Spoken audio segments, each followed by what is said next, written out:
can't believe it's already July.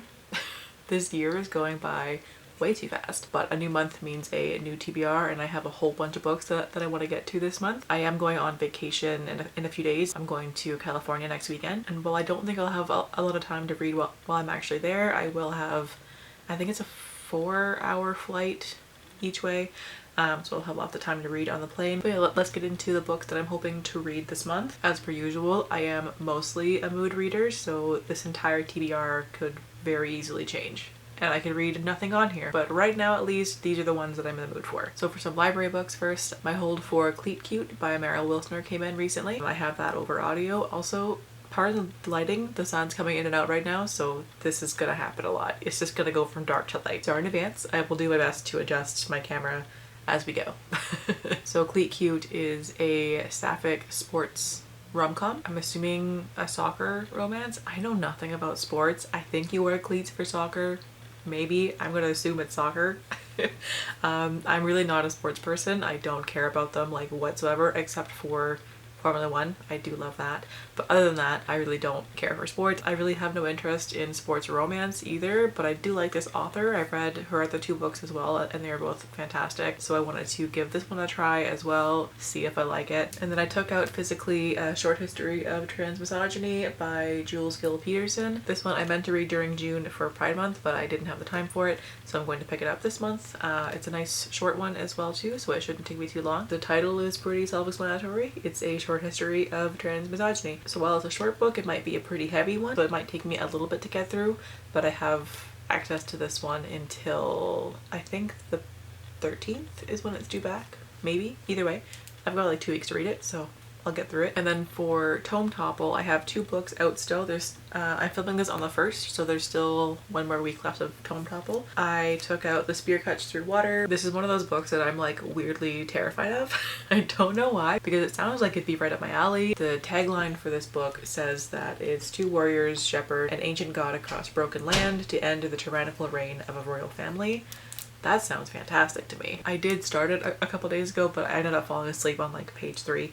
Not the book's fault, I was just very tired. So I am going to restart it, but from the tiny bit that I read, the writing style is already gorgeous, so I think I'm going to love it.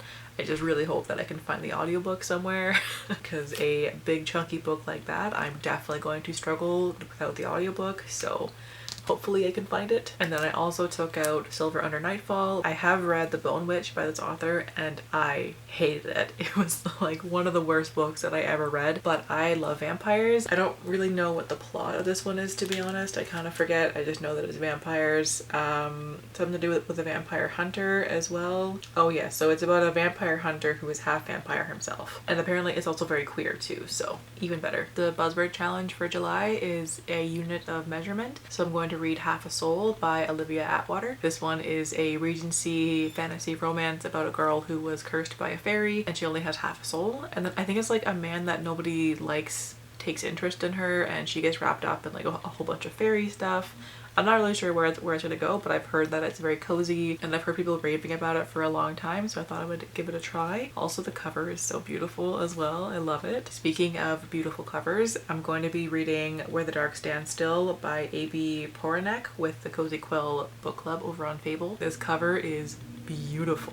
Oh my god, it's so pretty. I wouldn't have thought this book was a cozy fantasy based on the description, but it's being read for the Cozy Quill book club, so I guess it's going to be. But this one takes place in a world where magic is very much a monstrous thing and the main character realizes that she has magic, and it says that she's caught by the demon warden of the wood who offers her a bargain, 1 year of servitude in exchange for a wish, and then she's whisked away to his crumbling manor and soon discovers the sinister roots of their bargain.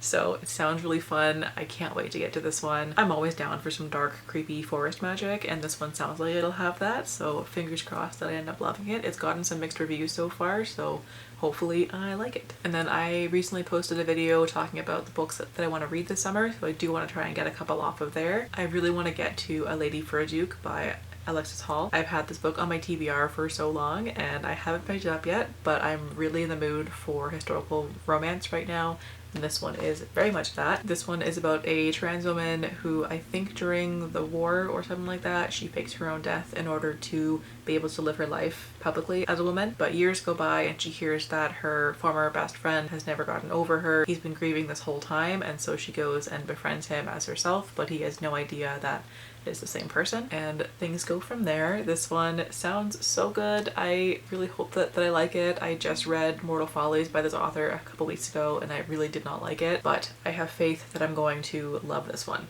I hope. I also really want to read Bless Your Heart by Lindy Ryan. This one takes place in the late 90s in Texas, and it's about a family of women who run a funeral parlor together, and on the side they also hunt vampires. This sounds like what I wanted the what's it called? The Grady Hendrix one.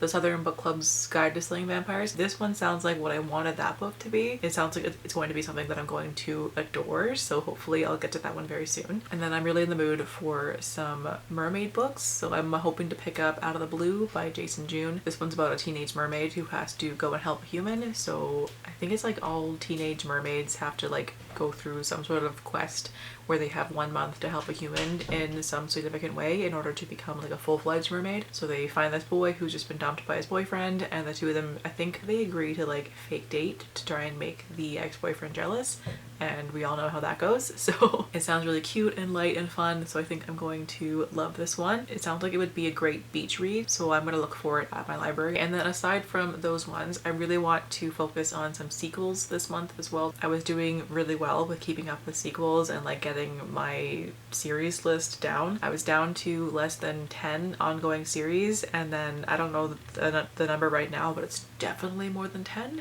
So I want to try and finish up some series this month, or at least make progress in them. I would love to get to The Weavers of Alamaxa by Hadeer Elsbai. This one takes place in a fantasy version of modern Egypt and has a lot to do with feminism and women's right to education. It's also queer and has a found family element to it as well. I read the first book, I think it was earlier this year, I kind of forget, but like recently, and I adored it. I flew through it, and I'm very mad at myself for not having read the sequel yet. I also want to get to Sunbringer by Hannah Kaner. It's a sequel to Godkiller, and I really enjoyed Godkiller. It was a fantastic book, but I do have a feeling that I'm going to forget the details of it if I don't read the sequel very soon. So I do want to get to that one. It's kind of a difficult one to explain because there's so many different parts happening, but it follows a woman who was saved by a god, and then when she grew up she became a god killer. And it also follows a teenage girl who has like a god attached to her somehow, and they physically can't part. So the two of them team up with a bunch of other characters, and it's a whole thing. It was a very, very good book. I loved it. So hopefully I can get to the sequel this month as well. And then lastly, I would love to get to The Fae Keeper by H.E. Edgmon as well. I think this might be my California book. This one is a contemporary YA fantasy about a trans witch who is like shunned by his Fae family and went to go live in the human world, but he was engaged to the Fae prince, and in the first book the Fae prince comes to find him to still get married because he needs to get married in order to take the throne. Otherwise his not so great cousin is going to try and take the throne from him. I loved the first book. It was hilarious and adorable, and again with the found family, that was so well done. So I'm sure that I'm going to love the sequel as well. I don't think it's a duology. I think there's still more books to come. I could be wrong, but I think it's going to be a trilogy. Either way, I'm going to love this one and I can't wait to get to it. So yeah, those are my hopefuls for this month. There might be a couple other randoms thrown in there as well too if I have the time for them, but these are the ones that I'm at least hoping to get to at the moment. But yeah, let me know what you're reading for July. I would love to hear your plans, and thanks for watching. Happy reading, and I will catch you guys next time. Bye.